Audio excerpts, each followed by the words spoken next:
ചോദ്യം, നിങ്ങൾ എന്തുകൊണ്ട് വ്യഭിചരിക്കാൻ പോയില്ല, അല്ലെങ്കിൽ ലൈംഗിക കുറ്റത്തിന് പോയില്ല? ഇതെന്ത് ചോദ്യ മുസ്ലിയാരെ? പണ്ട് സുലൈമാൻ മുസ്ലിയാരെ ചോദ്യം പറഞ്ഞതുപോലെ കോഴിക്കോടുകാരൻ, പഴയ കാലത്തെ ഒരു വലിയാണ് സുലൈമാൻ മുസ്ലിയാർ. ഇന്ന് അദ്ദേഹത്തിന്റെ ഖബർ കോഴിക്കോട് പട്ടണത്തിൽ തന്നെയുണ്ട്. അദ്ദേഹം വളരെ രസികനാണ്. ആ രസത്തിന്റെ അല്ലെങ്കിൽ ആ ഫലിതത്തിന്റെ പിറകിലൊക്കെ ഒരുപാട് അർത്ഥങ്ങൾ ഉണ്ടാകും. ഈ ഞങ്ങളെ നാട്ടില് മലബാറിലൊക്കെ ഒരു ചൊല്ലുണ്ട്, സുലൈമാൻ മുസ്ലിയാരുടെ സോപ്പ് തേച്ചാലും കുടുങ്ങി, തേച്ചില്ലെങ്കിലും കുടുങ്ങി. ഇദ്ദേഹത്തിന്റെ ചോദ്യം ആ ജാതിയാണ്. ചോദ്യവും വിവരണങ്ങളും അദ്ദേഹത്തിന്റെ സംസാരവും ഒക്കെ അർത്ഥവത്തായ സംസാരം. ഒരിക്കൽ സുലൈമാൻ മുസ്ലിയാര് തന്റെ വീട് കത്തിക്കുകയാണ്. സ്വന്തം കിടക്കുന്ന വീട് കിടപ്പാടം കത്തിക്കുകയാണ്. കത്തിച്ചപ്പോ അയൽക്കാർ പേടിച്ചിട്ട് പോലീസിൽ വിവരം അറിയിച്ചു. ഇങ്ങനോട് പറഞ്ഞിട്ട് കാര്യമില്ല. പോലീസിൽ വിവരം അറിയിച്ചു. പോലീസ് ഉദ്യോഗസ്ഥന്മാർ വന്ന് ചോദിച്ചു, എന്തിനാ മുസ്ലിയാരെ വീട് കത്തിക്കുന്നത്? അപ്പൊ പോലീസുകാരോട് സുലൈമാൻ മൗലവി പറഞ്ഞു, ഈ ചോദ്യം ശരിയല്ല. എന്തിനാ വീട് കത്തിക്കുന്നു എന്ന നിങ്ങളുടെ ചോദ്യം ശരിയല്ല. എന്തിനാ വീടുണ്ടാക്കിയത് എന്ന് ചോദിക്കൂ. പോലീസുകാരോട് സുലൈമാൻ മുസ്ലിയാർ പറയാം, എന്തിനാ കത്തിക്കുന്നത് എന്ന ചോദ്യം തെറ്റാണ്. എന്തിനാ വീടുണ്ടാക്കി എന്ന് ചോദിക്കൂ. പോലീസുകാർ ചോദിച്ചു, എന്തിനാ മുസ്ലിയാരെ വീടുണ്ടാക്കി? കത്തിക്കാൻ തന്നെയാണ്. അപ്പൊ പ്രശ്നം തീർന്നു. അപ്പൊ പിന്നെ ഇനി ഉത്തരം വേറെ കണ്ടെത്തണ്ടല്ലോ. അപ്പൊ പറഞ്ഞ മാതിരി, എന്തുകൊണ്ട് നിങ്ങൾ ലൈംഗിക കുറ്റകൃത്യത്തിലേക്ക് പോകുന്നില്ല? ഓരോരുത്തരോട് ഈ ചോദ്യം ചോദിച്ച ഭിന്നമായ വ്യത്യസ്തമായ ഉത്തരം ഉണ്ടാകുക അല്ലേ?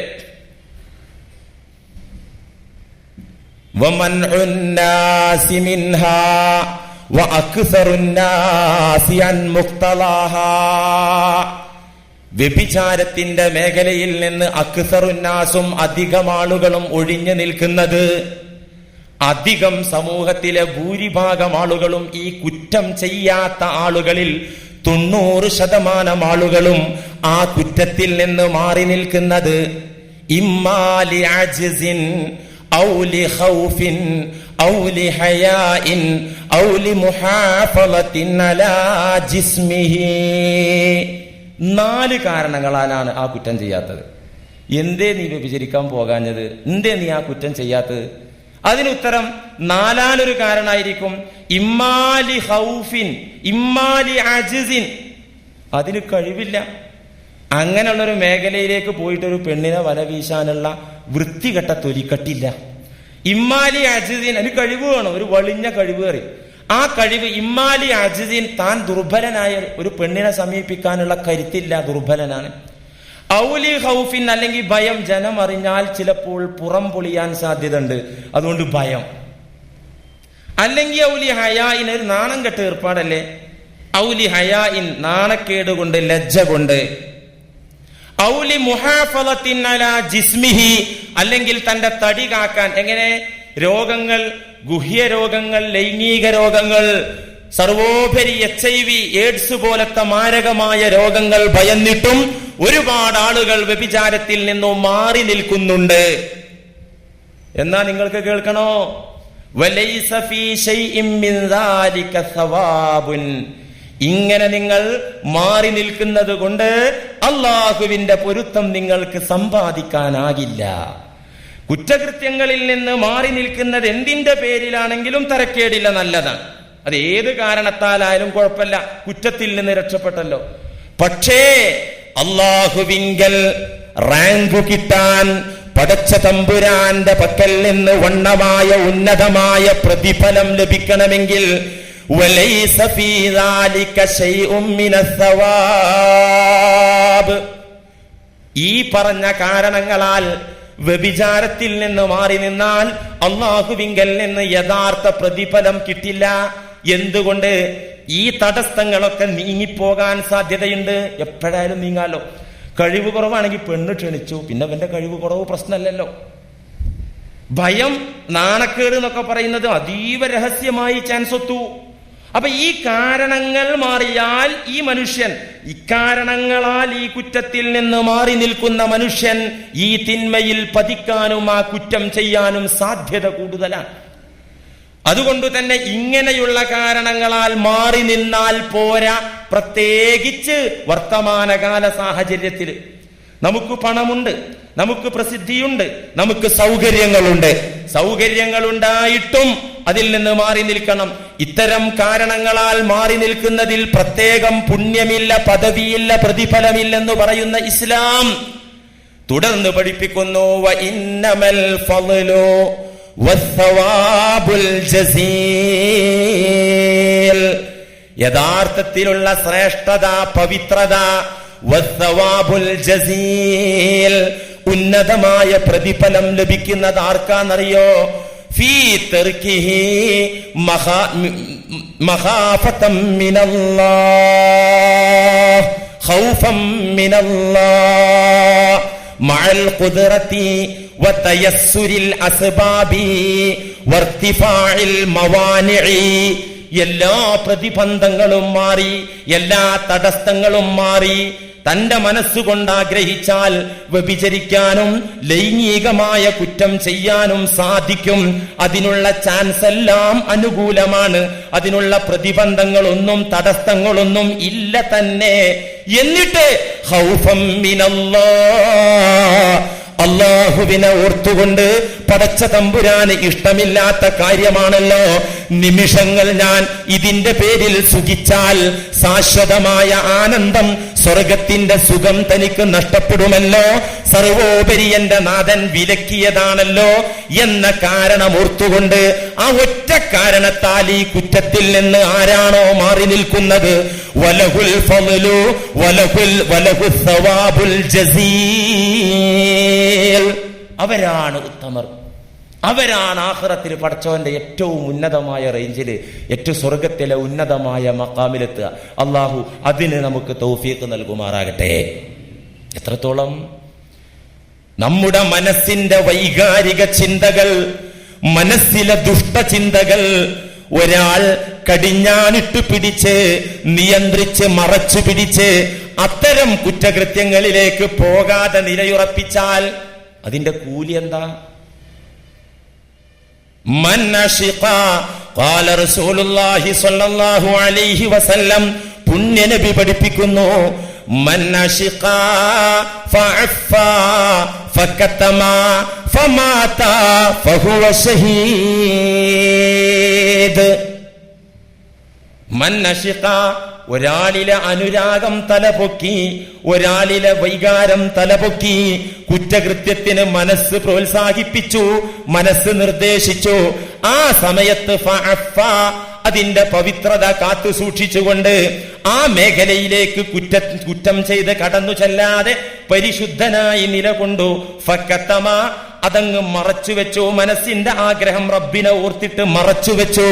അതിന്റെ പിറകെ പോകാതെ ഫമാത, മരണം വരെ ഒരു വിശ്വാസി പിടിച്ചു നിന്നാൽ ഫഹുവ ശഹീദ്, ആ മുഅ്മിനിന് അല്ലാഹു ആഖിറത്തിൽ ഷഹീദിന്റെ പ്രതിഫലമാണ് കൊടുക്കുന്നത്. എന്റെ ഉമ്മത്തിലെ അവസാന കാലക്കാർ 100 ഷഹീദിന്റെ കൂലി വാങ്ങുന്നവരുണ്ടെന്ന് നബി സല്ലല്ലാഹു അലൈഹി വസല്ലം പഠിപ്പിച്ചിട്ടുണ്ട്. എന്റെ ഉമ്മത്തിലെ അവസാന കാലത്തുള്ള മുഅ്മിനീങ്ങൾ 100 ഷഹീദിന്റെ കൂലി വാങ്ങുന്നവരുണ്ട്. അതെങ്ങനെ കിട്ടുകയെന്നറിയണ്ടേ? നീ നിന്നെ നിയന്ത്രിച്ച്, നിന്റെ മനസ്സിനെയും ശരീരത്തെയും കടിഞ്ഞാണിട്ട് ഫമാത, അவ்விധത്തിൽ നീ അങ്ങ് മരിച്ചു പോവുകയാണെങ്കിൽ നീയാകുന്നു ആഖിറത്തിലെ ഷഹീദ്. ദുനിയാവിലെ നിയമങ്ങളിൽ, ശരീഅത്ത് നിയമങ്ങളിൽ ഷഹീദിന്റെ നിയമമുണ്ടാവുകയില്ലെങ്കിലും വഹുവ ഷഹീദും ഫിൽ ആഖിറ, പരലോകത്ത് ഇവിടെ നിന്ന് രക്തസാക്ഷിയായി പോയ ഷഹീദിന്റെ കൂടെ ആ മനുഷ്യനുണ്ടാകും. എന്തിനാ പറയുന്നു? ബുഖാരിയും മുസ്ലിമും ഉദ്ധരിച്ച ഹദീസിൽ കാണാലോ, സബ്അത്തുൻ യുദില്ലുഹുമുല്ലാഹു യൗമൽ ഖിയാമ, സബ്അത്തുൻ യുദില്ലുഹുമുല്ലാഹു യൗമൽ ഖിയാമ ഫീ ളില്ലി അർശിഹി യൗമ ലാ ളില്ല ഇല്ലാ ളില്ലുഹു. പുണ്യനബി പഠിപ്പിക്കുന്നു നമ്മയൊക്കെ, ഖിയാമത്ത് നാളിൽ തലക്ക് തൊട്ടുമുകളിൽ ഒരു ചാണുയരത്തിൽ സൂര്യൻ വന്നു നിൽക്കുമ്പോ മനുഷ്യർ അവരുടെ പാപങ്ങൾക്കനുസരിച്ച് വിയർപ്പിന്റെ പുഴകളിൽ, വിയർപ്പ് കണങ്ങളിൽ മുങ്ങിത്താഴുമ്പോ 7 ഗ്രൂപ്പിന് അള്ളാഹു അവന്റെ അർശിന്റെ നിഴൽ കൊടുക്കും. യൗമ ലാ ളില്ല ഇല്ലാ ളില്ലു, അന്ന് റബ്ബിന്റെ അർശിന്റെ നിഴലല്ലാത്ത ഒരു നിഴലും മഹ്ശറ വൻസഭയിൽ ഉണ്ടാവുകയില്ല. തലക്ക് മുകളിൽ ഒരു ചാണുയരത്തിൽ സൂര്യൻ വന്നു നിൽക്കുമ്പോ, ആളുകൾ വിയർപ്പിൽ മുങ്ങിത്താഴ്ന്നുകൊണ്ടിരിക്കുമ്പോ അള്ളാഹു 7 ഗ്രൂപ്പിന് അവന്റെ അർശിന്റെ നിഴല് കൊടുക്കും. അവർക്കവിടെ ചൂടോ ശിക്ഷയോ ഏൽക്കേണ്ടി വരില്ല. അവർ സുസ്മേരവദനരായി അവർ മഹ്ശറയിൽ നിലകൊള്ളും. അള്ളാഹു ആ ഗ്രൂപ്പിലും നമ്മെ ഉൾപ്പെടുത്തുമാറാകട്ടെ. ആരാ ഗ്രൂപ്പ്? ആ 7 കൂട്ടത്തിൽ പ്രധാനപ്പെട്ട ഒരു വിഭാഗമാണ് റജുലുൻ ദഅതുഹു ഇംറഅത്തുൻ ദാതു ജമാലിൻ വഹസബിൻ ഇലാ നഫ്സിഹാ. ഒരു വിഭാഗം പുരുഷന്മാരാണ്. ദഅതുഹു ഇംറഅത്തുൻ ദാതു ജമാലിൻ വമൻസബിൻ ഇലാ നഫ്സിഹാ. സുന്ദരിയും കുലീനയുമായ ഒരു പെണ്ണ് അവളിലേക്ക് ക്ഷണിച്ചു ഈ വിശ്വാസിയെ. ഏതെങ്കിലും തട്ടുകടയിൽ നിന്നും VIP ചായ കുടിക്കൂല്ലോ. ഞാൻ അതിലൊന്നുമില്ല, തട്ടുകടയിൽ പോയി ചായ കുടിക്കൂല. എന്നാ 5 സ്റ്റാറിലാണെങ്കിലോ അതൊരു കൈ നോക്കാ നീ മുതലാളിക്കും തോന്നും. അതാണ് മുത്ത് നബി പഠിപ്പിക്കുന്നത്. സുന്ദരിയായിട്ടും കാര്യമില്ല, തട്ടുകട ഡെക്കറേഷൻ ചെയ്തിട്ടും കാര്യമില്ല. തറവാട്ടുകാരി, കുലമഹിമയുള്ള പെണ്ണ്, പ്രസിദ്ധയായ പെണ്ണ്, സുന്ദരി പെണ്ണ് വിളിച്ചപ്പോ ഫഖാല, ഈ വിശ്വാസി പറഞ്ഞു, ഇന്നി അഖാഫുല്ലാഹ റബ്ബൽ ആലമീൻ. ആൾക്കാര് കാണുമല്ലോ, നാണക്കേടല്ലേ, നിനക്ക് വല്ല അസുഖമുണ്ടോ? ഇതൊന്നും ഓർത്തിട്ടല്ല മാറിയത്. ഇന്നി അഖാഫുല്ലാഹ റബ്ബൽ ആലമീൻ. പെണ്ണെ, നിന്നിൽ സുഖിക്കാൻ ഞാൻ വരില്ല. എന്തുകൊണ്ട്? ഞാൻ ഈ പ്രപഞ്ചത്തിന്റെ ഉടമസ്ഥനായ റബ്ബിനെ പേടിക്കുന്നു. അതുകൊണ്ട് ഞാൻ അതിലേക്ക് വരുന്നില്ലെന്ന് പറഞ്ഞ് മനസ്സിനെ നിയന്ത്രിച്ച് ശരീരത്തെ നിയന്ത്രിച്ച് നിലകൊള്ളുന്ന വിഭാഗം അർശിന്റെ നിഴലിലാണെന്ന് ഖാല റസൂലുള്ളാഹി. ഇന്ന് അർശിന്റെ നിഴലുണ്ടാക്കാൻ എളുപ്പമുണ്ട് കേട്ടോ.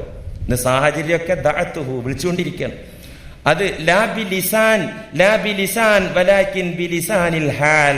നാവുകൊണ്ട് പെണ്ണുങ്ങൾ വിളിക്കുന്നില്ലെങ്കിലും സാഹചര്യങ്ങൾ കൊണ്ട് സ്ത്രീകൾ വിളിച്ചുകൊണ്ടിരിക്കുകയാണ്, അല്ലേ? നാവ് കൊണ്ട് വിളിക്കുന്നില്ലെങ്കിലും സാഹചര്യങ്ങൾ കൊണ്ട് വിളിച്ചുകൊണ്ടിരിക്കുകയാണ്. അതുകൊണ്ട് സൂക്ഷിക്കേണ്ട കാര്യമാണ്, വളരെ പ്രാധാന്യമർഹിക്കുന്ന കാര്യമാണിത്. ഒരു തമാശയായി ഒരിക്കലും നിങ്ങൾ ഇതിനെ കാണണ്ട. ഇത് പറയണ്ടെന്ന് പറഞ്ഞു പിന്നെ മനസ്സിലേക്ക് ഇങ്ങനെ വരും. എന്താ ചെയ്യാ? എന്നത് പറയും വേണല്ലോ. സഹോദരന്മാരെ, ഈ വിഷയം ഇവിടെ അവതരിപ്പിച്ചപ്പോൾ പ്രത്യേകിച്ച് ചെറുപ്പക്കാർ പലരും ഇതിനെക്കുറിച്ച് പഠിക്കാൻ തയ്യാറാവുകയും റൂമിൽ വന്ന് ഈ വിഷയത്തിന്റെ വിശദീകരണം പലരും അൽഹംദുലില്ലാഹ് സന്മനസ്സുള്ള ചെറുപ്പക്കാർ ചോദിച്ചറിയുകയും ചെയ്യുന്നു. ഉണ്ട്. ഈ ആഴ്ച തന്നെ ഇപ്പൊ ഇതാണുള്ള വിഷയം സംസാരിക്കുന്നത്, എനിക്ക് ഇന്ന സംശയമുണ്ട്. ദൂരെ നിന്ന് ഫോൺ ചെയ്ത് ചോദിക്കുകയാണ്, അവിടെ ഉണ്ടാവോ, എനിക്ക് ഈ വിഷയകമായി ചില സംശയങ്ങളുണ്ട്. അങ്ങനെ കുറെ ആളുകൾക്ക് ഇതുകൊണ്ട് ഉപകാരമുണ്ട്, ഉപകാരമില്ലാത്തവരുണ്ടാവും. ഇപ്പൊ രണ്ടും കൂടി ഇപ്പൊ ബാലൻസ് ചെയ്യുമ്പോൾ ഞാൻ ഓർത്തു പോകുന്നൊരു ഡ്രൈവറുടെ കഥയാണ്. ഒരു വഴിക്ക് ഒരു 4-5 ആളുകൾ 6-7 ആളുകൾ വണ്ടിയിലുണ്ട്. ഡ്രൈവർ വണ്ടി ഓടിക്കുക. അപ്പോൾ ഒരു ഗ്രൂപ്പ് പറഞ്ഞു ഒരു 80 സ്പീഡിൽ വിടുമെന്ന് പറഞ്ഞു ഡ്രൈവർ വിടും. മറ്റേ ഗ്രൂപ്പ് പറഞ്ഞു അതൊന്നും വേണ്ട, ഓവർ സ്പീഡ് വേണ്ട, ചാർജ് ചെയ്യും, മാത്രമല്ല അപകടമാണ്, ഒരു 40-50 അങ്ങനെ പോയാൽ മതിയാണ്. അപ്പൊ ഈ 2 വിഭാഗം ഡ്രൈവറോട് ഇങ്ങനെ കയർത്ത് പറയായി. അങ്ങനെ കുറച്ച് പോയപ്പോ വേറൊരു ഗ്രൂപ്പ് പറഞ്ഞു ഡ്രൈവറെ ഇവിടെ ചവിട്ടുക. മറ്റേ ആൾ പറഞ്ഞു ആ പോസ്റ്റിന്റെ അടുത്ത് ചവിട്ടുക. മൂന്നാമത്തെ ആൾ പറഞ്ഞു ആ ബസ് സ്റ്റോപ്പിന്റെ അടുത്ത് ചവിട്ടുക. ഇവർ 3 പേരും 3 ആളുകളും വിവിധം ഡ്രൈവറോട് സംസാരിക്കുന്നത് പരുഷമായിട്ടാണ്. പാവൻ ഡ്രൈവർ പതുക്കെ ഡോറ് തുറന്നിട്ട് ഇറങ്ങിയിട്ട് സൗകര്യമുള്ള മാതിരി വിട്ടോളിയാറ്. അതല്ല എന്താ പറയാ, ഇത് എല്ലാ നിലക്കും എങ്ങനെ വിടാൻ പറ്റുക? വണ്ടി നിർത്തുമ്പോൾ ഈ പറഞ്ഞ 3 സ്ഥലത്ത് തന്നെ നിർത്താൻ പറ്റുള്ളൂ.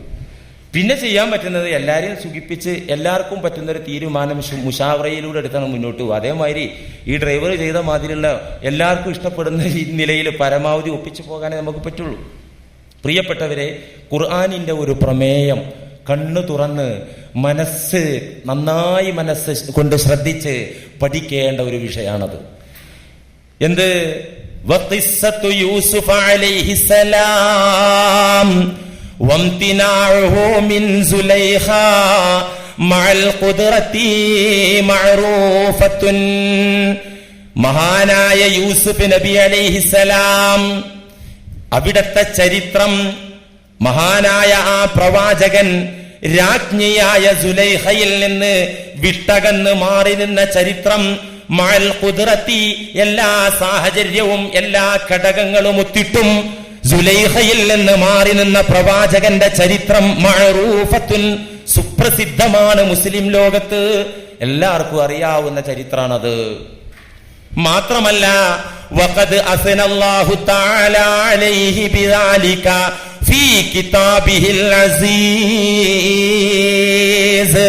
പടച്ച തമ്പുരാൻ ആ പ്രവാചകന്റെ ചരിത്രം മാനവർക്ക് പറഞ്ഞു തന്നിട്ട് ആ പ്രവാചകന്റെ ഹിസ്റ്ററി മാനവരുടെ മുമ്പാകെ നിരത്തിയിട്ട് ആ ചരിത്രത്തെയും ആ ചരിത്ര പുരുഷനെയും പടച്ച റബ്ബ് നന്നായി പ്രശംസിക്കുന്നുണ്ട്. എന്തിനായി? യൂസുഫ് നബി അലൈഹി സ്വലാമിന്റെ ഖിസ്സ. ആ ഖിസ്സ പറഞ്ഞു തന്നിട്ടോ ആ പ്രവാചകനെ അള്ളാഹു പ്രശംസിക്കുന്നു. എന്തിനെ? മുസ്ലിമീങ്ങളെ, ഈ നബി നടന്ന വഴിക്ക് നടക്കൂ. ഖുർആനിൽ ഈ പ്രവാചകന്റെ ചരിത്രം എങ്ങനെയാണ് പറയുന്നത്? ഒത്തിരി ചരിത്രം ഖുർആനിലുണ്ടല്ലോ. ഒരുപാട് നബിമാരുടെ ചരിത്രം, ഒരുപാട് ധിക്കാരികളുടെ ചരിത്രം, ഒരുപാട് നാടുകളുടെ ചരിത്രം, ഒരുപാട് ജന്തുക്കളുടെ ചരിത്രം, ഒരു ഗതകാല സമൂഹങ്ങളുടെ ഉദ്ധാന പതനങ്ങളുടെ ചരിത്രം. എത്ര ചരിത്രമുണ്ട് ഖുർആനിൽ? എന്നാൽ ഖുർആൻ ചരിത്ര ഗ്രന്ഥമാണോ? അല്ല. നിയമ ഗ്രന്ഥമാണോ? അല്ല. ഫിലോസഫിയാണോ? അല്ല. സാഹിത്യ ഗ്രന്ഥമാണോ? അല്ല. എന്നാൽ എല്ലാമാണ്. അതാണ് ഖുർആൻ. ഈ ഖുർആൻ ഒരുപാട് ചരിത്രം പറഞ്ഞെങ്കിലും യൂസുഫ് നബി അലൈഹിസ്സലാമിന്റെ ഖിസ്സ ഒരു പ്രത്യേക ശൈലിയിലാ പറഞ്ഞത്. അല്ലേ? وَنَحْنُ نَقُصُّ عَلَيْكَ أَحْسَنَ الْقَصَصِ بِمَا أَوْحَيْنَا إِلَيْكَ. എന്താ പറയുന്നത്? നബിയെ, അങ്ങേക്ക് നാം ധാരാളം ചരിത്രം വഹയിലൂടെ നാം അറിയിച്ചു തന്നിട്ടുണ്ട്. എന്റെ ഭാഗത്ത് നിന്ന് ജിബ്രീൽ അലൈഹിസ്സലാം മുഖേന വഹയിന്റെ മാധ്യമത്തോടെ ഒത്തിരി ചരിത്രങ്ങൾ അങ്ങേക്ക് നാം പറഞ്ഞു തന്നിട്ടുണ്ട്. അക്കൂട്ടത്തിലെ അഹ്സനുൽ ഖസസ് ഞാനൊന്ന് പറഞ്ഞു തരട്ടെയോ നബിയേ? അഹ്സനുൽ ഖസസ്, പെർഫെക്റ്റ് ഹിസ്റ്ററി. അങ്ങനത്തെ ഒരു ചരിത്രം ഇല്ല. ഏറ്റവും നല്ല ചരിത്രം ഖുർആൻ പറയാ. ഒരുപാട് ചരിത്രം കേട്ടല്ലോ, ഞാൻ പറഞ്ഞല്ലോ വഹയിലൂടെ. എന്നാൽ വനഹ്നു നഖുസ്സു അലൈക അഹ്സനൽ ഖസസി ബിമാ ഔഹൈനാ ഇലൈക. അതിലെ ഏറ്റവും മുന്തിയ ചരിത്രം, ഉന്നതമായ ചരിത്രം, പൂർണ്ണമായ ചരിത്രം അങ്ങേക്ക് നാം പറഞ്ഞു തരട്ടെയോ? എന്നിട്ട് ഏത് ചരിത്ര പറയുന്നത്? യൂസുഫ് നബി അലൈഹിസ്സലാമിന്റെ ചരിത്രം. ആ ചരിത്രം വളരെ സുദീർഘമാണ്. അതിന്റെ ക്ലൈമാക്സ് എന്താണ്? ആ ചരിത്രത്തിന്റെ ലാസ്റ്റിങ്, അതിന്റെ കാതൽ എന്താണ്? അത് പറഞ്ഞാൽ മതിയല്ലോ നമുക്ക്, അല്ലേ? എന്താണ് അതിന്റെ കാതലായ വശം? ഇതിപ്പോ ലവ് സ്റ്റോറിയാണ് പള്ളിയിലെ വിഷയം എന്ന് പറയണ്ട, പറഞ്ഞിട്ട് കാര്യമില്ല. കാരണം ഖുർആനാണ്. ഞാൻ ഈ കഥയില് ബൈബിളും അതുപോലെ തന്നെ പഴയ നിയമത്തിലും പുതിയ നിയമത്തിലും ഒക്കെ വായിച്ചു നോക്കുമ്പോൾ ഒരുപാട് വൃത്തികെട്ട പ്രയോഗങ്ങളാണ് മഹാനായ യൂസുഫ് നബി അലൈഹി സ്വലാമിന്റെ നേരെ പ്രയോഗിച്ചിട്ടുള്ളത്. നമ്മൾ അങ്ങോട്ടൊന്നും കയറണ്ട, തഫ്സീറുകളിലേക്കും പോകണ്ട. തഫ്സീറൊക്കെ ഒരുപാട് നീട്ടിപ്പരത്തി ചരിത്രം എഴുതിയിട്ടുണ്ട്, അങ്ങോട്ടും പോകണ്ട. നേരെ ഖുർആന്റെ ആയത്ത് അങ്ങനെ അർത്ഥം വെച്ച് പോവുക. എന്നിട്ട് നിങ്ങൾ ഇത് കേൾക്കൂ. എന്താ ഇതിലുള്ള അഹ്സനുൽ ഖസസ്? മാനവരെ, നിങ്ങൾക്കുള്ള പാടെന്താ? പൊട്ടങ്കിനത്തിൽ തള്ളിയിട്ടതോ രാജാവായതോ സ്വപ്നം കണ്ടതോ അതൊന്നുമല്ല ഇതിന്റെ ക്ലൈമാക്സ്. പിന്നെന്താ? ഈ ചരിത്രത്തിന്റെ പ്രാധാന്യമർഹിക്കുന്ന ഭാഗം ഏതാണ്? അതാണ് നാം പഠിക്കേണ്ടത്, അതാണ് നാം അറിയേണ്ടത്. കൻആനിലെ പൊട്ടംകിണറ്റിൽ നിന്ന്, കൻആനിലെ ജനവാസമില്ലാത്ത കാട്ടിലെ കിണറിൽ നിന്ന്, ആ കിണറിൽ യൂസുഫ് നബിയുടെ സഹോദരന്മാർ അസൂയ മൂത്ത് കൊണ്ടുവന്ന് ആ കിണറ്റിലെറിഞ്ഞു. ആ കിണറിൽ നിന്ന് കച്ചവട സംഘം, യാത്രാ സംഘം യൂസുഫ് നബി അലൈഹിസ്സലാമിനെ പൊക്കിയെടുത്തു, വാരിയെടുത്തു. അവർ നേരെ കൊണ്ടുപോയത് മിസ്രിലേക്കാണ്. മിസ്രിലെ ചന്തയിൽ യൂസുഫ് നബി അലൈഹിസ്സലാമിനെ അവർ അടിമയായി വിറ്റു. ഇതൊക്കെ ഖുർആൻ ആയത്താട്ടോ. ഞാൻ ആ ആയത്ത് ഓതി പറയുമ്പോൾ നേരം വൈകും, അതുകൊണ്ട് അങ്ങോട്ട് പോവാക്ക. അടിമയായി വിറ്റു. വാങ്ങിയതാരാ? ഈ അടിമയെ വിറ്റപ്പോൾ ആ കച്ചവടത്തിൽ കൊണ്ട ആളാരാ? അസീസ് രാജാവാണ്.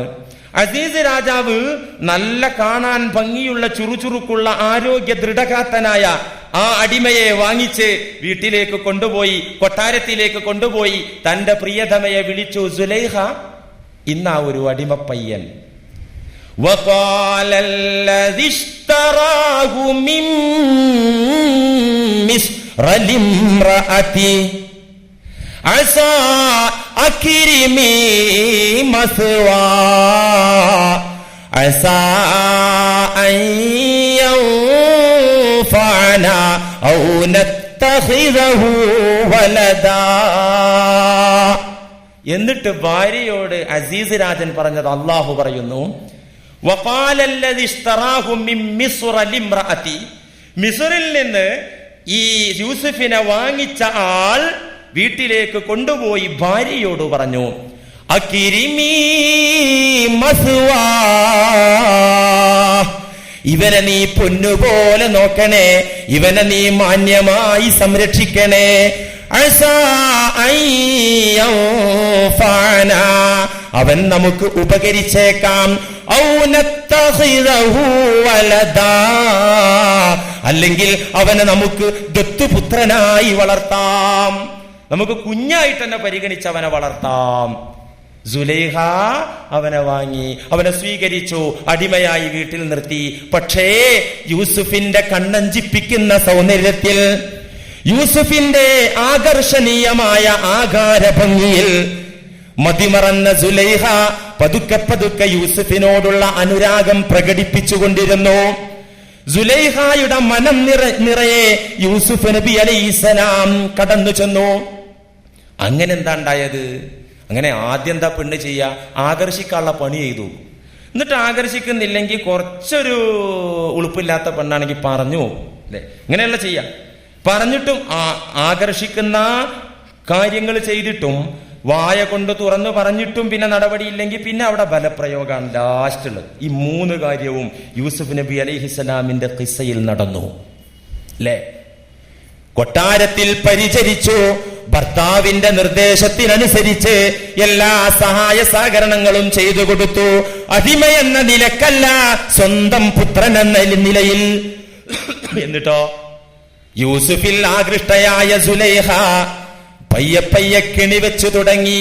അല്ലാഹു പറയുന്നു അതിനുള്ള ഭാഷ, വറാവദത്തുഹു അല്ലതി ഹുവ ഫീ ബൈതിഹാ അൻ നഫ്സി വഗല്ലഖത്തിൽ അബ്വാബ് വഖാലത് ഹൈത ലക് ഖാല മഅദല്ലാഹ് ഇന്നഹു റബ്ബി അഹ്സന മസ്വായ ഇന്നഹു ലാ യുഹിബ്ബുൽ ളാലിമൂൻ ഇന്നഹു ലാ യുസ്ലിഹുൽ ളാലിമൂൻ. എന്താ പറഞ്ഞത്? വറാവദത്തുഹു അല്ലതി ഹുവ ഫീ ബൈതിഹാ, യൂസുഫ് നബി അലൈഹിസ്സലാം ആരുടെ വീട്ടിലാണോ ഉള്ളത് ആ വീട്ടിലെ നായിക, ആ വീട്ടുകാരി പതുക്കെ കെണിവെച്ചു തുടങ്ങി. എന്നിട്ടോ വഗല്ലഖത്തിൽ അബ്വാബ്, ഒരു ദിവസം പുറത്താരുമില്ലെന്ന് മനസ്സിലാക്കിയ ഒരു ദിവസം വഗല്ലഖത്തിൽ അബ്വാബ്, എല്ലാ വാതിലും അവൾ പോയി കുറ്റിയിട്ടു, സാക്ഷയിട്ടു. അല്ലാഹു പറയുന്നു എല്ലാ വാതിലും അടച്ചിട്ട് വഖാലത് ഹൈത ലക്, അവള് പറഞ്ഞു, യൂസുഫേ ഹൈത ലക്, സ്വാഗതം, മർഹബാ, വാ ഇവിടെ വാ. അപ്പോ യജമാനത്തെ വിളിച്ചാൽ ഇവിടെ വാ എന്ന് പറഞ്ഞ് വിളിച്ചാൽ പോകുമല്ലോ, കാര്യം എന്താന്ന് ഇങ്ങനെ അന്വേഷിക്കാൻ പോകുമല്ലോ. ഈ വിളിയുടെ ശൈലി യൂസുഫ് നബി അലൈഹിസ്സലാമിന് മനസ്സിലായിട്ട് ഖാല, ഉടനെ അതിനു പറഞ്ഞ മറുപടി, മഅദല്ലാഹ്,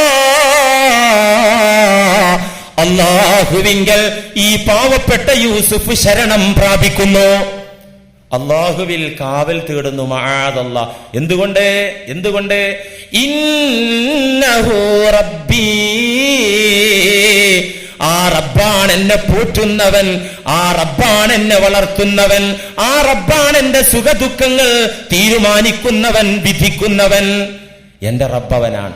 അഹ്സന മസ്വായ, എനിക്ക് ഉന്നതമായ സ്ഥാനം തന്നതവനാണ്. കൻആനിലെ ആൾവാസമില്ലാത്ത, ജനം കടന്നു വരാത്ത ഒരു മേഖലയിൽ, ഒരു കാട്ടിലെ കിണറ്റിൽ കിടന്ന് ദാഹം സഹിച്ച്, വിശപ്പ് സഹിച്ച്, പട്ടിണി കിടന്ന് മരിച്ചു പോകേണ്ടവനായിരുന്നു ഈ യൂസുഫ്. കന്നാനിലെ കിണറ്റിൽ ആരും ആ ഭാഗത്തേക്ക് വരൂല.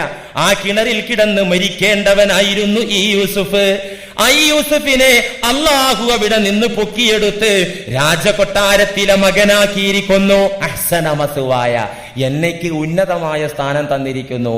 അതുകൊണ്ട് തന്നെ തീർച്ചയായിട്ടും ഇനി ഞാൻ ഈ നിങ്ങൾ വിളിക്കുന്ന കാര്യത്തിലേക്ക് കടന്നു വന്നാൽ ഒരിക്കലും ലാലിമുകൾ രക്ഷപ്പെടുകയില്ല. അള്ളാഹുവിന്റെ പൊരുത്തം അവരുടെ നേരെയുണ്ടാവുകയില്ല. എന്നെ അതിലേക്ക് ക്ഷണിക്കരുത് യജമാനത്തി. വല്ലാണ്ട് മാറി നിന്നു. ആദ്യം സുലൈഖ ബീവി ആകർഷിക്കാനുള്ള പണി നോക്കിയ ഭാഗത്തേക്ക് യൂസുഫ് നബി തിരിഞ്ഞു നോക്കിയില്ല. പിന്നെ ഇതിങ്ങനെ വിളിച്ചപ്പോ പറഞ്ഞ മറുപടി ഇതാണ് വിളിച്ചപ്പോ പറഞ്ഞ മറുപടി. അള്ളാഹ് പറയാ, ഇതിനിടയിലൊരു മുഴത്തരിളായ ജുംല. ഇതിലിടയിൽ കയറിയിട്ട്, ഈ ചരിത്രത്തിന്റെ ഇടയിൽ കയറിയിട്ട് അള്ളാഹു പറയുന്ന ഒരു കാര്യം. എന്താ പറയുന്നത്? വലഖദ് ഹമ്മത് ബിഹി വഹമ്മ ബിഹാ ലൗലാ അറാ ബുർഹാന റബ്ബി ഇന്നഹു മിൻ ഇബാദിനൽ മുഖ്ലസീൻ. വലഖദ് ഹമ്മത് ബിഹി, സുലൈഖ മനസ്സിൽ പ്ലാൻ ചെയ്തു യൂസുഫിനെ പ്രാപിക്കാൻ. വലഖദ് ഹമ്മത് ബിഹി, സുലൈഖ മനസ്സിൽ തീരുമാനമെടുത്തു യൂസുഫിനെ പ്രാപിക്കാൻ. വഹമ്മ ബിഹാ ലൗലാ അറാ ബുർഹാന റബ്ബി, എന്നാൽ യൂസുഫ് അവരെ പ്രാപിക്കാനും കൊതിക്കുമായിരുന്നേനെ. യൂസുഫ് സുലൈഖയെ ആശിക്കുമായിരുന്നേനെ. വ്യഭിചാരം അവിടെ നടക്കുമായിരുന്നേനെ. എന്റെ ബുർഹാന്, എന്റെ ദൃഷ്ടാന്തം യൂസുഫ് നബി കണ്ടില്ലായിരുന്നുവെങ്കിൽ, മനസ്സിലായില്ല? എന്റെ ബുർഹാന് യൂസുഫ് നബി കണ്ടിട്ടില്ലായിരുന്നെങ്കിൽ, എന്റെ ബുർഹാന് നേരിട്ട് അനുഭവിച്ചിട്ടില്ലായിരുന്നുവെങ്കിൽ യൂസുഫ് നബിയും കുടുങ്ങും. അള്ളാഹു പറയാം. എന്താണ് ആ ബുർഹാൻ? ഹൃദയത്തിലുള്ള അചഞ്ചലമായ വിശ്വാസം. ഐനല്ലാഹ്, സ്വഹാബത്ത് പുന്നാര നബിയോട് ചോദിച്ച ഒരു ചോദ്യമുണ്ടല്ലോ, ഹദീസിൽ അത് പ്രസിദ്ധമാണ്. മുത്ത് നബിയെ, നമ്മുടെ തമ്പുരാൻ എവിടെയാണിരിക്കുന്നത്? നമ്മുടെ തമ്പുരാൻ ആകാശങ്ങളിലാണോ അതോ നമ്മുടെ റബ്ബ് ഭൂമിയിലാണോ? റബ്ബിന്റെ ഇരിപ്പിടം എവിടെയാണ് മുത്ത് നബിയെ എന്ന് ചോദിച്ചപ്പോ അള്ളാഹുവിന്റെ റസൂൽ യഥാർത്ഥത്തിൽ പറയേണ്ടിയിരുന്ന മറുപടി വസിഅ കുർസിയ്യുഹുസ് സമാവാതി വൽ അർള്, അവന്റെ ഇരിപ്പിടം ആകാശ ഭൂമികളെ വ്യാപിച്ചു കിടക്കാൻ എവിടെയും ഉണ്ടവൻ. ഈ ഖുർആനിക മറുപടി പറയാതെ അവർക്ക് കൊടുത്ത മറുപടി ഫീ ഖുലൂബി ഇബാദിഹിൽ മുഅ്മിനീൻ, അല്ലാഹുവിൽ വിശ്വസിച്ച സത്യസന്ധന്മാരുടെ ഹൃദയത്തിലാണ് അല്ലാഹുവിന്റെ ഇരിപ്പിടം. മുഅ്മിനുള്ള ഈമാനുള്ള ആൾക്കാരെ ഖൽബിൽ അല്ലാഹ് ഇരിക്കുകയാണെന്ന് പറഞ്ഞാല് ആ അല്ലാഹുവിനെ കുറിച്ചുള്ള ബോധം, ആ അല്ലാഹുവിനോടുള്ള സ്നേഹം, ആ അല്ലാഹുവിന്റെ ദിക്റുകൾ നിറഞ്ഞ അന്തരീക്ഷം, അതാണ് റബ്ബിന്റെ ബുർഹാൻ. നബിമാർക്ക് അല്ലാഹു അത് ധാരാളം നൽകിയിട്ടുണ്ട്.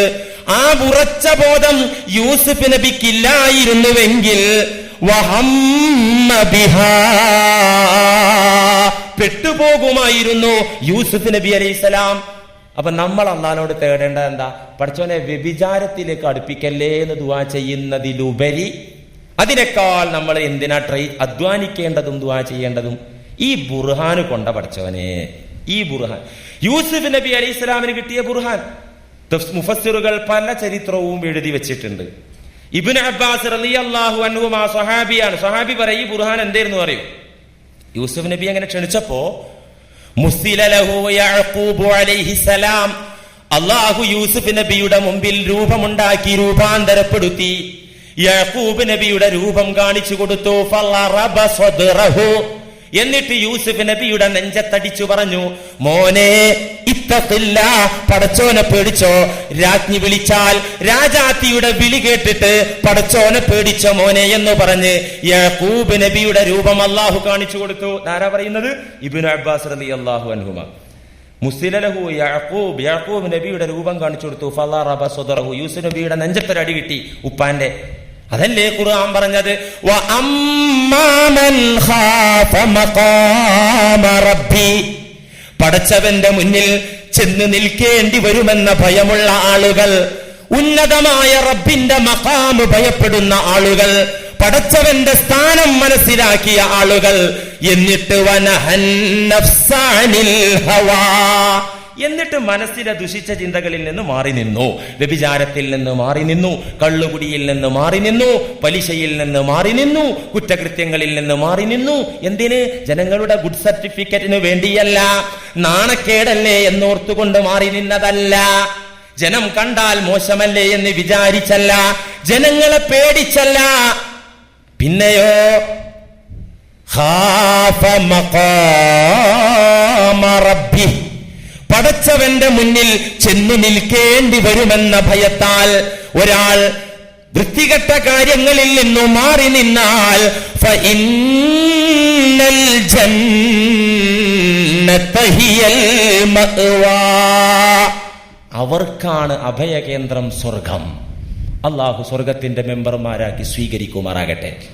അവർക്കാകുന്നു മഅവ, അഭയകേന്ദ്രം.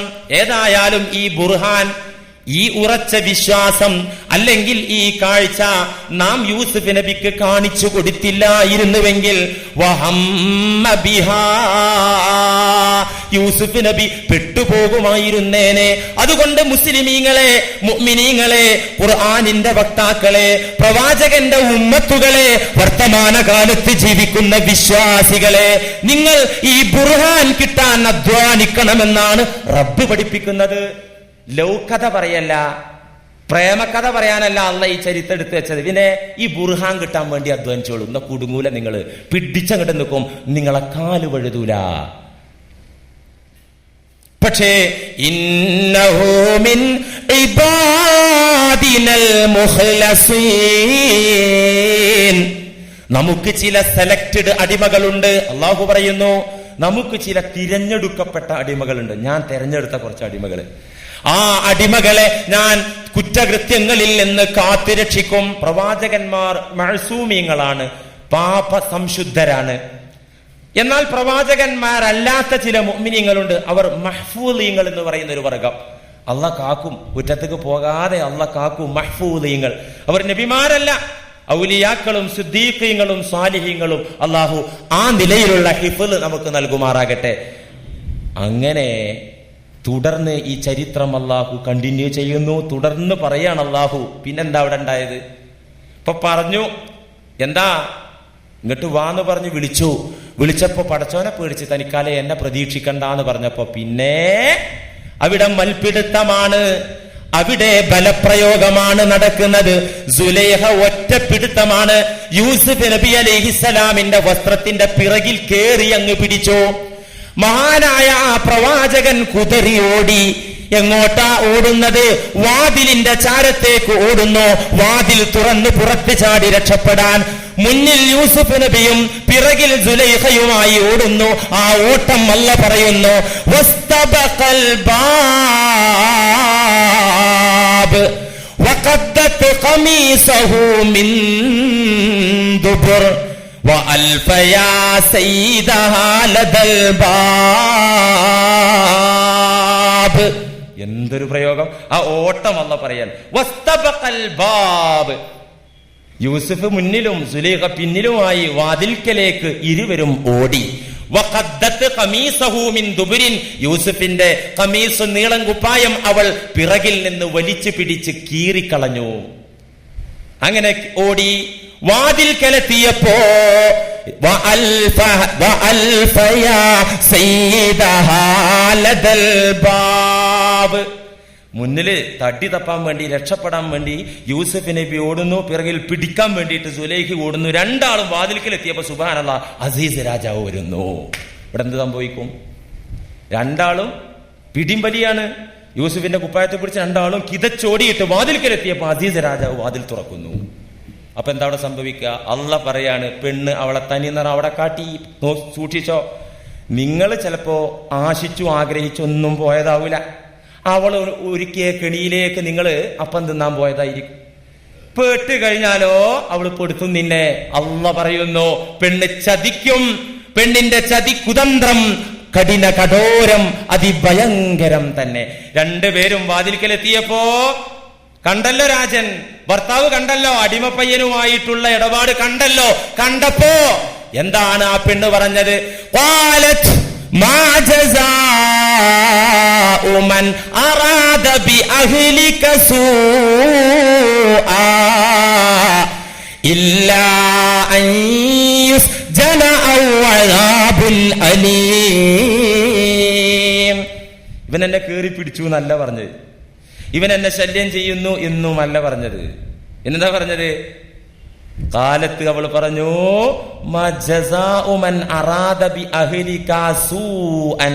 അങ്ങയുടെ ഭാര്യയെ ശല്യം ചെയ്ത ആൾക്കുള്ള ശിക്ഷ എന്താന്ന് പറഞ്ഞാൽ മതി, ബാക്കിയൊക്കെ ഇവിടെ നടന്നിട്ടുണ്ട്. അങ്ങയുടെ ഭാര്യയെ കുറിച്ച് ദുഷിച്ചത് ആലോചിക്കുകയും അങ്ങയുടെ ഭാര്യയെ അനാവശ്യമായി ചിന്തിക്കുകയും അനാവശ്യത്തിന് ക്ഷണിക്കുകയും വൃത്തികെട്ടത് ചെയ്യാൻ പ്രേരിപ്പിക്കുകയും ചെയ്ത ആൾക്കുള്ള ശിക്ഷ എന്ത് ഭർത്താവേ? മാ ജസാഉ മൻ അറാദ ബി അഹ്ലിക സൂആ. എന്നിട്ട് രാജ്ഞി പറയാണ്, ശിക്ഷയും പറഞ്ഞു കൊടുക്കുന്നുണ്ട്, രണ്ട് ഓപ്ഷൻ. ഇല്ലാ അൻ യുസ്ജന ഔ അദാബുൻ അലീം. ജയിലിലടക്കാം നമുക്ക്, അല്ലെങ്കിൽ നല്ല പ്രഹരം കൊടുക്കാം, നല്ല അടി കൊടുക്കാം, നല്ല വേദനിപ്പിച്ചു വിടാം, അല്ലെങ്കിൽ ജയിലിലടക്കാം. സുബ്ഹാനല്ലാഹ്. മഹാനായ പ്രവാചകൻ യൂസുഫ് നബി അലൈഹിസ്സലാം ഖാല ഹിയ റാവദതിനി അൻ നഫ്സി. നിരപരാധിയായ ആ പ്രവാചകൻ അസീസ് രാജാവിനോട് ധൈര്യസമേതം പറഞ്ഞു, ഖാല ഹിയ റാവദത്നി അൻ നഫ്സി. യജമാന, ഞാനല്ല കേട്ടോ എന്നെ കെണിയൊരുക്കി പിടിക്കാൻ ശ്രമിച്ചത്, എന്റെ വസ്ത്രത്തിൽ കയറി പിടിച്ചത് ഇവരാകുന്നു, നിങ്ങളുടെ ഭാര്യയാകുന്നു, എന്റെ യജമാനത്തിയാകുന്നു, ഞാൻ നിരപരാധിയാകുന്നു. തർക്കായ ഇന്നത്തെ കോടതി പെണ്ണിന്റെ ഒപ്പം നിൽക്കും, സ്ത്രീ പീഡനം നിൽക്കും. പുരുഷ പീഡനം കോടതി കാണുന്നില്ലല്ലോ. ഇവിടെ പുരുഷ പീഡനം നടക്കുന്നുണ്ട്, സത്യമായിട്ട് നടക്കുന്നുണ്ട്. ഞാൻ പച്ചക്ക് പോടുന്നത് പറഞ്ഞാൽ ഇനി അടുത്ത ആഴ്ച അതിന് മറുപടി പറയേണ്ടി വരുന്നത് കൊണ്ട് അതിന് ഉദാഹരണം പറയുന്നില്ല. പുരുഷ പീഡനം നടക്കുന്നുണ്ട്. ഈ നിലയിൽ രണ്ടാളും അങ്ങോട്ടും ഇങ്ങോട്ടും ആരോപിച്ചപ്പോ യൂസുഫ് നബി പറഞ്ഞു, ഞാനല്ല, എന്നെ കേറി പിടിച്ചു. സുലേഖ പറഞ്ഞു, എന്നെ കേറി പിടിച്ചതാണ്. വശഹിദ ഷാഹിദും മിൻ അഹ്ലിഹാ. ഖുർആൻ പറയുന്നു, തർക്കമായപ്പോ, വിഷയം സങ്കീർണമായപ്പോ സുലൈഖയുടെ ഒരു ബന്ധു, ബുദ്ധിമാനായ ഒരു ബന്ധു വന്നു. ആ കുടുംബത്തിലെ സുലൈഖയുടെ രാജ്ഞിയുടെ ഒരു ബന്ധു വന്നിട്ട് അവിടെ അഭിപ്രായം പറഞ്ഞു, മധ്യസ്ഥനായി കയറി വന്നു. എന്താ മധ്യസ്ഥൻ അവിടെ പറയാനുള്ളത്? വശഹിദ ഷാഹിദും മിൻ അഹ്ലിഹാ. സുലൈഖയുടെ അഹ്ലിൽപ്പെട്ട, കുടുംബത്തിൽപ്പെട്ട ഒരു സാക്ഷിയാകാൻ പറ്റുന്ന ഒരു മധ്യസ്ഥൻ അവിടെ വന്നു. വന്നിട്ടോ, ഇൻ കാന ഖമീസുഹു ഖുദ്ദ മിൻ ഖുബുലിൻ ഫസദഖത് വഹുവ മിനൽ കാദിബീൻ വഇൻ കാന ഖമീസുഹു ഖുദ്ദ മിൻ ദുബുരിൻ ഫകദബത് വഹുവ മിനസ് സാദിഖീൻ. എന്താ മധ്യസ്ഥന് പറയാനുള്ളത്? ഇവിടെ ഇപ്പൊ കുപ്പായം കീറിയിട്ടുണ്ടല്ലോ. ഇൻകാന ഖമീസുഹു ഖുദ്ദ മിൻ ഖുബുലിൻ, യൂസുഫിന്റെ വസ്ത്രം മുൻവശത്താണ് കീറിയതെങ്കിൽ, ഫസദഖത്ത്, സുലൈഖ പറഞ്ഞതാണ് സത്യം, അവൾ സത്യവതിയാണ്, വഹുവ മിനൽ കാദിബീൻ, യൂസുഫ് കള്ളനാണ്. വ ഇൻകാന ഖമീസുഹു ഖുദ്ദ മിൻ ദുബുരിൻ, യൂസുഫിന്റെ കീറല്, വസ്ത്രത്തിന്റെ പൊട്ടൽ പിറകു വശത്താണെങ്കിൽ, ഫകദബത്ത്, അവൾ പറഞ്ഞത് കളവാണ്, വഹുവ മിനസ് സാദിഖീൻ, യൂസുഫ് പറഞ്ഞതാണ് സത്യം. അസീസ് രാജാവ് പിന്നെ നോക്കിയില്ല, കുപ്പായം കൊണ്ടേ. ഇവിടെ ബൈബിള് പറയുന്നുണ്ട്, സുലേഖ കേറി പിടിച്ച കുപ്പായത്തിൽ, ഇത് നീളം കുപ്പായ, ബട്ടനൊക്കെ ഒന്നായിട്ടുള്ളത്. അപ്പൊ യൂസുഫ് നബി എന്ത്, ബട്ടന് പതുക്കെ കഴിച്ചിട്ട് നഗ്നനായിട്ട് ഓടിയെന്നാണ്. എന്തിനാ അങ്ങനെ നഗ്നനാക്കേണ്ട കാര്യം? അങ്ങനെ നഗ്നായ ഓടി കുപ്പായം കീറൂലല്ലോ. കീറിപ്പൊളിഞ്ഞ് ഓടേണ്ടി ഗതികേട് വന്നത് എന്തുകൊണ്ടാണ്? വസ്ത്രത്തോടുകൂടെ ഓടിയോണ്ടാണ്, അല്ലെ? ഈ അസീസ് രാജാവ് വസ്ത്രത്തിലേക്ക് നോക്കിയപ്പോ ഫലമ്മാ റആ ഖമീസഹു ഖുദ്ദ മിൻ ദുബുർ ഖാല ഇന്നഹു മിൻ കൈദികുൻ ഇന്ന കൈദകുന്ന അളീം. യൂസുഫിന്റെ വസ്ത്രം പിറകിലാണ് കീറിയത് എന്ന് കണ്ട, പിറകിൽ കീറൽ കണ്ട അസീസ് രാജാവ് പറഞ്ഞു, ഇന്നഹു മിൻ കൈദികുന്ന, ഇത് പെണ്ണിന്റെ കുതന്ത്രമാണ്, പെണ്ണിന്റെ കെണിയാണ്, പെണ്ണിന്റെ ചതിയാണ്. ഇന്ന കൈദകുന്ന അളീം, പെണ്ണിന്റെ കൈത വല്ലാത്ത കൈതയാണ്. ഇന്ന കൈദകുന്ന അളീം, അവരെ ചതിണ്ടല്ലോ, കെണി ഭയങ്കര. അല്ലാഹ് പറയാട്ടോ, ആരുടെ വാക്ക്? അസീസ് രാജാവിന്റെ വാക്ക്. പറയാൻ പറ്റിയ വാക്കേ അല്ലാഹ് പറയുള്ളൂ. അബൂജാഹിൽ എന്തൊക്കെ പറഞ്ഞു അതൊക്കെ അല്ലാഹ് ഖുർആനിൽ പറഞ്ഞു. ഇന്ന കൈദകുന്ന അളീം, ഇത് പെണ്ണിന്റെ കൊടുംവഞ്ചനയാണ്. ഇവിടെ സത്യവാൻ യൂസുഫ് തന്നെയാണ്. അതുകൊണ്ട് രാജൻ തുടർന്ന് പറയുന്നത്, ഖുർആൻ തുടർന്ന് പറയുന്നു, യൂസുഫ് അഅ്രിൽ അൻ ഹാദാ വസ്തഗ്ഫിരി ലിദംബികി ഇന്നകി കുന്തി മിനൽ ഖാതിഈൻ. യൂസുഫ് അഅ്രിൽ അൻ ഹാദാ, മോനെ യൂസുഫേ നീ അത് മൈൻഡ് ചെയ്യല്ലേ പ്ലീസ്. യൂസുഫ് അഅ്രിൽ അൻ ഹാദാ, യൂസുഫേ അതിൽ നിന്ന് ശ്രദ്ധ തിരിച്ചേക്ക്, സാരല്ല, അത് സോൾവാക്കാം നമുക്ക്, അത് മാറി, അവിടുന്ന് മാറി നിന്നേക്ക്, നീ മാറിപ്പോ.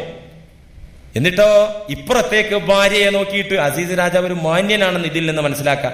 ഇതിപ്പോ അത്രയൊന്നും വേണ്ട, വീട്ടിന്റെ പരിസരത്തിലൂടെ ആരെങ്കിലും നടന്നത് കേട്ടാ തൊലാക്കാണ്. ഇപ്പൊ ഒരു കച്ചറ നടന്നുകൊണ്ടിരിക്കുന്നുണ്ട്. എന്താ, ഡൈവേഴ്സ് ചെയ്യല്ലാതെ മാർഗമല്ല. പള്ളി കമ്മിറ്റി ഇടപെട്ടു, നാട്ടിലെ കാരണവന്മാർ ഇടപെട്ടു, ഇരു കുടുംബത്തിലെയും നേതാക്കന്മാർ കാരണവന്മാർ ഇടപെട്ടു. നടക്കൂല, അവളെ പൊറുക്കാൻ പറ്റൂല. എന്തേ കേസ്? എനിക്കിഷ്ടമല്ലാത്ത ആള് വീടിന്റെ മുറ്റത്ത് കൂടെ പോയി. ഇവിടെ ഈ പരിസരത്ത് ഇപ്പൊ നടക്കുന്നുണ്ട് കേസ്. എനിക്കിഷ്ടമല്ലാത്ത ആള് വീടിന്റെ മുറ്റത്തിലൂടെ നടന്നിട്ടുണ്ട്, അതുകൊണ്ട് പറ്റൂല, എനിക്ക് പൊറപ്പിക്കാൻ പറ്റൂല. ഇത് ഇസ്ലാം പാഠം പഠിപ്പിക്കുക. അത്തരത്തിലുള്ള പുരുഷന്മാരെ, പുരുഷവർഗത്തെ, പാവപ്പെട്ട പെണ്ണിനെ ഇത്തരം കാരണങ്ങൾ പറഞ്ഞ് കണ്ണീര് കുടിപ്പിച്ചാൽ നിന്റെ ദുനിയാവിലെ ജീവിതം തന്നെ അല്ലാഹു സുബ്ഹാനഹു വ തആല പരീക്ഷണങ്ങൾ നിറച്ചതാകുന്നത് നീ ഭയന്നോ?